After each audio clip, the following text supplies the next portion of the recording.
Bruce Rivers, he's the criminal lawyer. Who is he? Bruce Rivers, he's the criminal lawyer. And who is he? Bruce Rivers, he's the criminal lawyer. And what he do? And he's gonna react to all the self-snitching. Welcome to another fun-filled episode of Criminal Lawyer Reacts. I'm Bruce Rivers, board-certified criminal defense lawyer. In fact, I'm in trial right now, so it's the end of the day, so we thought we'd give a little bit of a shout-out to our content genius, Michael Rivers, because he's going on a film expedition to the Sundance Film Festival, so before he goes, we got to put a few in the can. Before we get to reacting to what we're reacting today, and today we're reacting to Justin Roiland and some news going on there, this episode is brought to you by eSign.com. That's eSign.com. eSign.com is an excellent way. Let's say you're working for a cartoon show and all of a sudden they cancel you and you either sign this document to get some severance or you got to do it right away and they won't let you back in the studio because they think you're a creep, so you have to do it remotely. Well, go to eSign.com, download the app, you get 3 free signatures a month. eSign.com is an effective way to remotely sign documents, and it's a real good way to seal a deal. And go to eSign.com, that's what you need to do. So now, today we're reacting to Justin Roiland. Justin Roiland is a big part of Rick and Morty, and it's a popular cartoon, okay? And Adult Swim is the entity that owns it, and they've ended their association with Justin Roiland. Why did they do that? Well, he's got some domestic assault charges, and he's got some disturbing messages with a 16-year-old girl. Now, here's the thing, gentlemen. I'm going to speak to the gentleman primarily here. Putting your hands on anybody, and I've preached this, it has implications for you, especially if you're in a high-profile role, like Mr. Roiland. And we're going to get to a video and react to a video of him in a minute. If you got some predilections, you got to check those predilections before they check you. And I'm saying that because, you know, I do care about my guys. I care about everybody out there, right? When you get somebody who is in a domestic violence situation and they're the abuser, they're almost the most difficult people to deal with. They're very, very, very difficult to deal with. But there's certain ramifications to a domestic assault charge that really implicate a lot of other rights that you have. For example, you get a domestic assault charge, you can't own a firearm in most states and federally. If you get a domestic assault charge, very difficult to get a job or housing. People don't realize the widespread implications of getting a domestic abuse charge on your record. Let's say I am, in my 30s, and I decide, I think I'd like to date somebody in their teens. Not a good idea. Let's listen to this conversation that Mr. Roiland had. Crazy, like when we were fucking 100 years ago, it was little 13-year-old girls, if they were built like a woman, they were getting married and having kids. Really? Well, that was 100 years ago before, anybody had any idea that where you could do shit on your farm and nobody's going to report it or even look at it. They could beat the shit out of anybody on your ranch and nobody cared. Or people cared, but no one's going to report it. We live in a different era. And now we're going to be all precious about it? I keep using the word. Now we're going to be. He's talking about 13-year-old girls. Just today, that's the word of the week. Which is a movie about a child molesting. Precious! Right? Your Down syndrome baby. Yeah, exactly. So anyways, I'm not a pedophile, though. I do follow the law. Generally speaking, when you have to profess you're not something, you probably got something in there. So if you have to say I'm not a pedophile, look, I'm not a pedophile. I wait till they're 18 if I wait till they're 18. What the fuck? Who says shit like this? If I'm ever so lucky as to have the... If I'm ever so lucky as to what? As to, there's a lot of different dynamics that go into relationships, right? There's a power differential.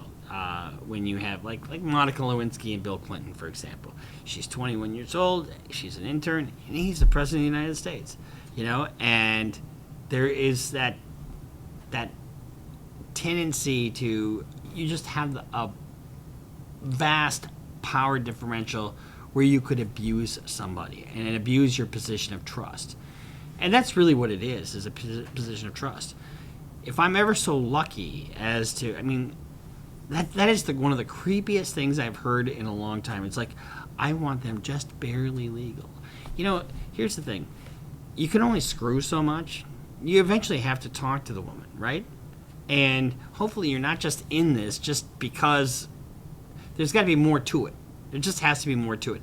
That's why people who are domestic abusers, they sort of look at things that they're entitled to. You know, you're not listening, so I have to beat you and then you'll love me more. Ridiculous, right? Of course it is. So are statements like this. So when you have a high profile position like Mr. Roiland, and you got a very popular show, you have to be ultra aware of who you are in the community, how you're perceived, and act accordingly. He's texting a 16-year-old. I have school tomorrow. You should just run away from home and go into sex slavery, you fucking stupid bitch. You wish you... Why would he say that to somebody? Now, when you text somebody, they can be a permanent record. And if you're a public figure like this, you're 42 years old. Why are you doing this? Why? What benefit can come from doing this? It makes no sense to me. So then he's talking to this young lady, and he says, once you turn 18, you just start cam whoring. Why? Why would you do that? So then he goes on to say, why are you such jailbait? What's wrong with you in that regard? You should just grow older, you dumb bitch. Now, why would you call... Even if you thought somebody was a dumb bitch, honestly, why would you use that kind of language? And maybe I'm just old-fashioned. And maybe I'm just square, because I don't call women bitches. You know, I mean, I call some of my golf buddies bitches, you know, I mean, kidding around.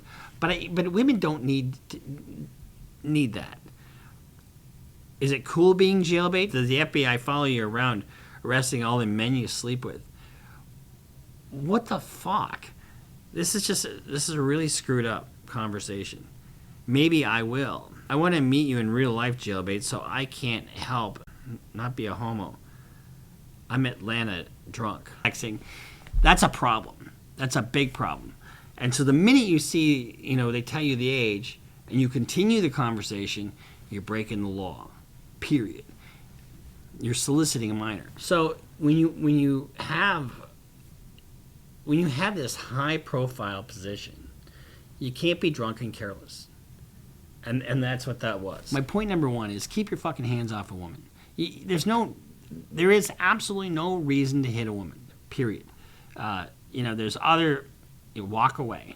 And any guys that say, "Oh, there's a situation where shut the fuck up." There's just never a situation where you put your hands on a woman. I'm old-fashioned. That's just a hard and fast rule for me, and guys should follow that rule. Because guess what? Even if you are justified, like in self-defense, that kind of stuff, you're going to jail. She's not going to go to jail. Secondly, if you are on the prowl, keep your chicks within your sphere. Keep them within your age group. You know, you don't sit there and think, "Oh my God, she's so hot. She's young." No, don't do that, because if they're underage, you are breaking the law, and it might not even be a real person. It might be a cop. I've had many cases where the cops pose, and there's no defense to it because they tell you what their age is. So, and then especially if you're one of these guys that have a higher profile position, especially when you've got a national show and now he's canceled. So he had the world by the balls, pardon the pun, and now it's gone. So my point is that be careful with what you do. Treat everybody with respect. Build a life that's the life that you want to lead, not the life that's going to lead you. All right? We'll see you next time here. Criminal Lawyer Reacts. This is just our reaction to Mr. Roiland and his predilections. And he's got some work to do. He's definitely got some work to do. We'll see you next time here. Criminal Lawyer Reacts. Make sure you subscribe. Follow us on Twitter. Follow us on Instagram. Shout out to Jaylap for our intro. Shout out to Percy Mack. Just one quick aside. We had a fan that I got a message from today, and she sang the outro. So Percy Mack, props to you because it was awesome. And sign up for Patreon. We'll see you next time here on Criminal Lawyer Reacts. Bruce Rivers just broke down your case. He know all the charges that you about to face. You ain't coming home till 2058. That self-snitching gon' get you put away. Bruce Rivers just broke down your case. He know all the charges that you about to face. You ain't coming home till 2058. That self-snitching gon' get you put away. 23-hour lockdown, police is at my God.